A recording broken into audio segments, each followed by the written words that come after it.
ঝুলি খুলবে, মজার গল্প বলবে।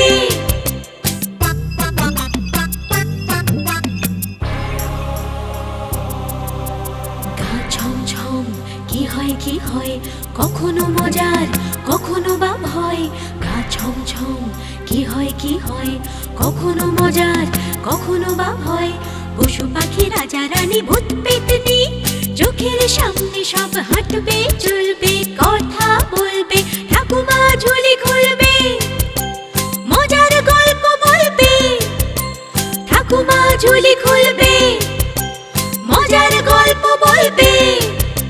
ঠাকুমা ঝুলি খুলবে।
সবাই এসে গেছো?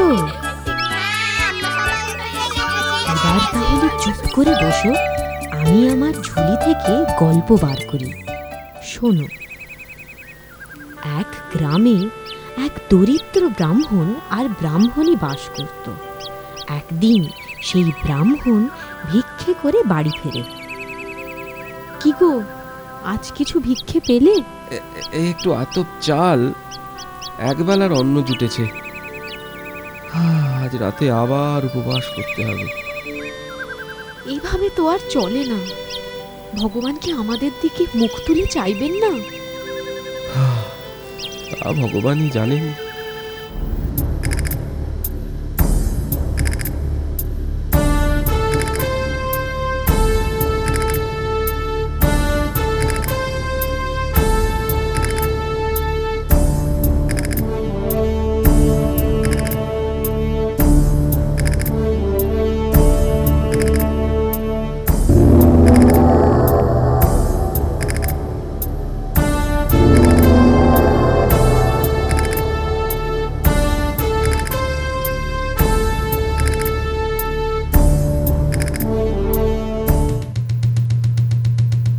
শোনো শোনো শোনো সকল প্রজাগণ, আজকে গাঁয়ের কাছারিতে জানাই আমন্ত্রণ।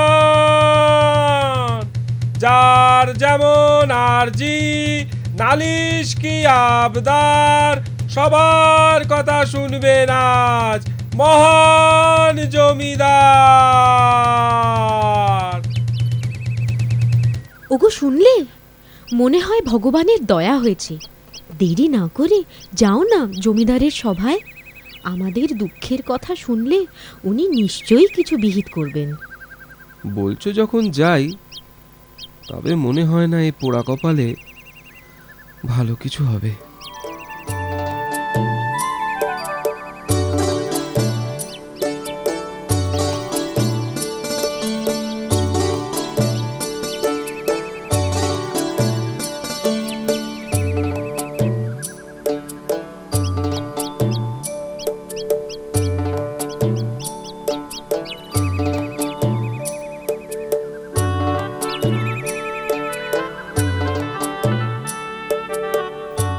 শুনেছি গায়ে নাকি ভূতের উপদ্রব।